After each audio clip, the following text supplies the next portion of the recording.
So in this week's Parsha, Parshat Vayigash, there's a census, sort of informal, of the people because Yosef breaks the news that he is Yosef, and they go get, the brothers run back to Israel, to Canaan, to get Yaakov, and to head back down to Egypt to have a family reunion.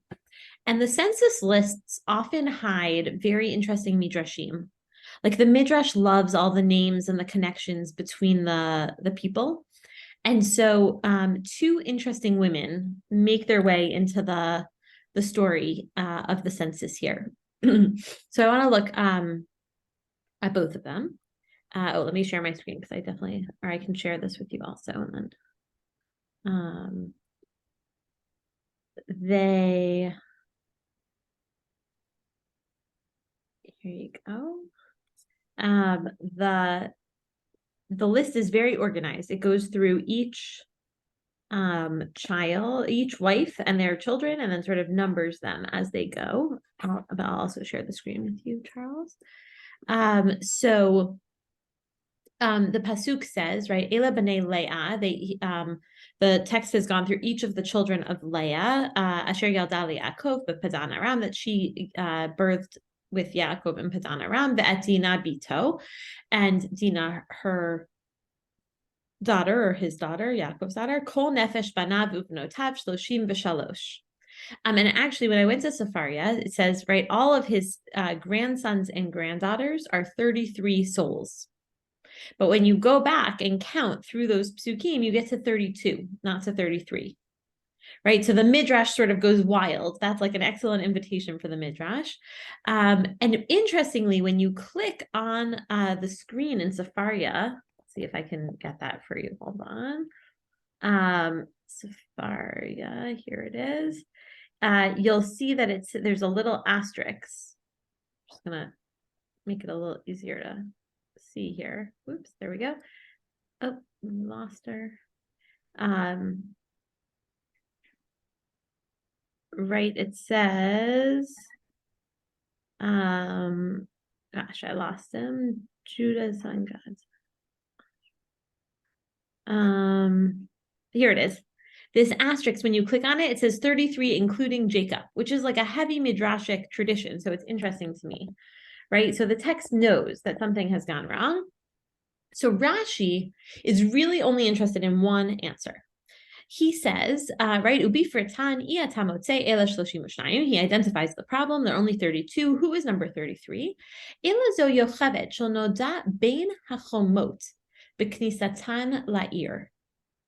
Right, so he says, oh, this is Yocheved, the mother of Moshe. Why is her name omitted? Because she was born between the walls, just as they entered the border city.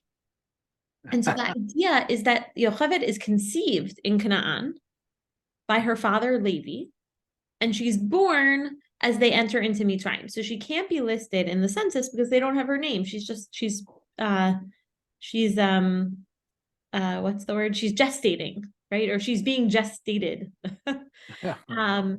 And what's interesting about that, right? Many things, right? Presumably she's not the only child who is being carried as in someone's pregnant stomach, but is that in the text in Shemot, it says that Yocheved is Bat Levi, and we sort of interpret that as comes from the tribe of Levi. And here the Midrash is understanding that she is actually the daughter of Levi. And the Ramban and the Ibn Ezra sort of go crazy over this, and they say, like, there's no way. Yocheved would have been 130. The text would have mentioned that she had this late child, right? When Sarah had a late child, we say how old she was and how miraculous it was. There's no way Yocheved would have had a baby that late. But Rashi mentions it all over the place. He mentions it 4 times through the course of Tanakh, that this missing person is Yocheved, who is not yet born. And I think that maybe one of the reasons is that Yocheved that's Moses' mother, right? Yes, exactly. That's like right. It's a big 100 years later. Exactly. They say that Yocheved would have been 130 at the birth of Moshe. Right, because don't forget, Moshe is also the youngest. So she had Aaron and Miriam, and then finally Moshe. Well, but it has to be more than that because they were in Egypt for 400 years. Oh, that's a good point. I don't know. I'll have to look. I don't know how old we say Moshe I is. mean, if you give Moses 40 or 50 years, it's still going to be 300 and something. Yeah, I hear what you're saying. All right, we'll have to look at that Rambam because he sort of laid it out. Maybe I'm remembering wrong. Right, but certainly Yocheved is certainly very old in that scenario, right? Because even if she was born when they got there, they had good years before there were bad years, right? Yeah, right. Um, and it's also, I think it makes it a super interesting idea that Moshe is the grandson of Levi, right? I think I always thought of Moshe as sort of like far down in the like general population, Mm-hmm. not the great grandson of Yaakov, but making Yocheved be actually a daughter of Levi makes it a much closer family connection for Moshe. It's an Yes. interesting story, and again, and Rashi is very taken with it. He mentions it 4 times. And I saw this idea that maybe Yocheved is like the link in between the Breshit people and the Shemot people. And that might be what appeals to Rashi about it, right? Is that right at the beginning of Shemot. So you're right that it's like hundreds of years later, but it's only 2 weeks from now in the Parsha, right? That Yeah. the Tahar Ha'isha, of course, it's also the Midrash that even says this Isha is Yocheved right here, right? Like we don't find that out until much later. Vateled ben, Vatera oto kitovhu. And she saw that he was good. And the Gemara in Sota talks about the connection between Vatere oto kitov, right? That she saw him and he was good, to God seeing that things were good. Vayar Elokim kitov.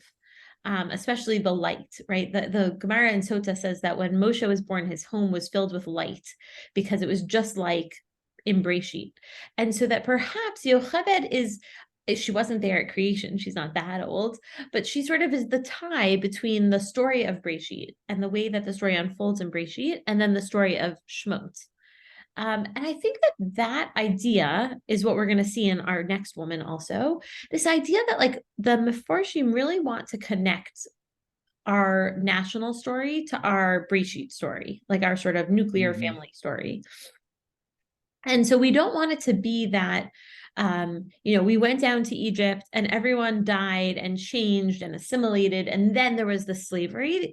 There's like this strong desire for there to be a much thicker tie in between the people who went down to Egypt and the people who are enslaved in Egypt.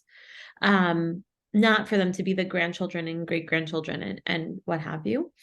Because the other person that I want to look at is listed in this Breshit Rabbah. So Breshit Rabbah has 5 choices for who this 33rd soul is. Rashi is only interested in Yocheved, and unlike many Rashis where he says the Midrash says all of these things, and I think this, he doesn't even include them, which like sort of shows his strong tie to the Yocheved answer. Oh, and Rabbi David Kasher, who wrote this beautiful blog that is now a book on Parshanut, he mentions that Rashi's daughter's name is Yocheved. Rashi had 3 daughters and no sons.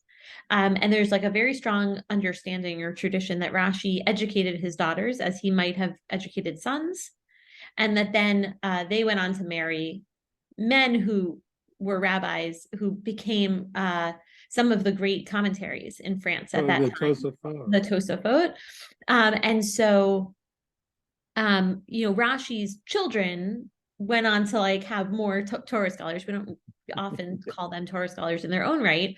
And what Rabbi Kasher was saying, which resonated for me, was that this idea of between the walls is like walking the line between things, and that perhaps Rashi named Yocheved because he loved this midrash, or perhaps after he named his child Yocheved, it resonated even more for him, this idea, right? That like she was a Torah scholar who had to be the wife of a Torah scholar, right? Like that he raised children who walked the line. I thought that was an interesting, like, historical hypothesis. But so Yocheved is certainly one, right? She enters the story without any cause. Right here, the story just lists the men mostly and Dinah, and we add Yocheved because of this Breshit Rabbah here. So Breshit Rabbah lists Yocheved, and then here are the other choices. One is Yaakov. That's the one we saw reflected in Sefaria. It doesn't really make sense, right? Because we say these were the sons and all the grandsons and Leah granddaughters. boy. And so how could Yaakov be one of his own grandsons or granddaughters? But maybe it's him. It's interesting to me that that's the one Sefaria puts as like the pshat of the translation. Some say God completed the group, right? God says, I will go down to Egypt with you and I will take you back out. That's like part of the prophecy. So there's this idea that, and that is what I had always learned as a child, right? Hashem completes the group, the 33 souls, and then the 70 souls going down. And then the Midrash brings up two of their favorite characters, and we've seen one of them already. Dan, the son, Bnei Dan, Hushim. Do you remember him? He was the blind, the hard of hearing grandson who cut off Esav's head, his uncle's head. Were you there that week? No. Oh, so there was a midrash that we looked at about Yaakov and Esav that in Ma'arat Machpelah, there's a midrash that Esav's head is buried there. And the midrash is that Esav came to the door of Ma'arat HaMachpelah to say, you can't bury Yaakov here. I want that spot. I want that spot. So this is many years from now, right? Okay. And the Naphtali runs back to Egypt to get like the deed to Ma'arat HaMachpelah to prove that Yaakov is the one who should be buried there. And while they're waiting, Dan's son Hushim gets really angry and he goes up to his uncle and either he clubs him over the head and his eyeballs roll out, or he cuts off his head and it rolls into the Ma'arat Machpelah. And so the idea is that then there are 4 couples plus Esav's head in the Ma'arat. It's like a gruesome, wild midrash, and so it's interesting that he appears. This is in Breshit Rabbah. This is in Breshit Rabbah, exactly, or maybe I think Breshit Rabbah. And so the text, right? It says B'nai Dan Chushim, which makes it sound like that's 2 people, right? Chushim has the end of like the plural, Right. and it's B'nai Dan, and so there's this idea that maybe like there were actually 2 sons there, not one. Chushim is like a set of twins, maybe, right? So that would be number 33, is like the extra half of Chushim. And then V'yeshomrim Serach bat Asher hashlima imahen minyan. And some say that Serach, the daughter of Asher, completed the group. She is one of my favorite characters in these long lists because she shows up in many genealogies, so many that they build sort of a legend around her. So B'nai Asher, right, are Imna, Ishva, Ishvi, and Beria, and their sister Sarah. And some say that maybe, like the Midrash says, maybe Sarah was not Asher's daughter by blood, but she came with her mother. So when Asher married Serach's mother, she already had Serach. And that's why it says Serach Achotam instead of Serach Bita. Right? Not the son, not the daughter of Asher, but the sister of Asher's sons. So it's like a little unclear who she is. Okay. But there's this book of the Sefer HaYashar, where they imagine what happened immediately preceding this story. So the brothers have come back to tell Yaakov that Yosef is alive, but they know it's going to be a huge shock to Yaakov, and he's an older man. And so they're nervous, right? That either he won't believe them or that they will, it would sort of startle him to death. And so what did they do? They found Sarah, daughter of Asher, going forth to meet them. And she was very good and subtle, and she knew how to play upon the harp. So they took her and gave her a harp and said, go now before our father, right, her grandfather, sit before him and strike upon the harp and speak these words. And so she comes and she sits there and she plays this calming music and she sings and she utters in the sweetness of her words, Yosef, my uncle, is living and he rules through the lands of Egypt and he's not dead. And she sort of whispers it at first and then she repeats it and she grows louder. And Yaakov hears her, and it's like, it's a much more gentle way of learning. And so he was able then to sort of be happy instead of startled. And Yaakov blesses Sarah that, my daughter, may death never prevail over you, for you have revived my spirit. And in fact, the Midrash really believes that Sarah never died. She falls on this list of 9 people who go to Gan Eden alive. Chanoch ben Yared, Eliyahu, right, who we sort of famously believe goes up in the chariot of fire, the Mashiach, the Messiah, the Eliezer, Eved Abraham. I'm not sure what grants him that great gift, but maybe because he found Rivka. The Cherem Melech Tsur, the Hiram, the king of Tyre. Again, I'm not sure why these people are distinguished the way they are. The Eved Melech Hakushi, Eved Melech the Ethiopian, the Yavetz Beno, and Yavetz his son or grandson. Shal Rabbi Yehuda Hanasi. That's interesting. That's a late one. Vibatya, the Batya bat Paro, right, the woman who saves Moshe, and Serach bat Asher. I'm less interested in him.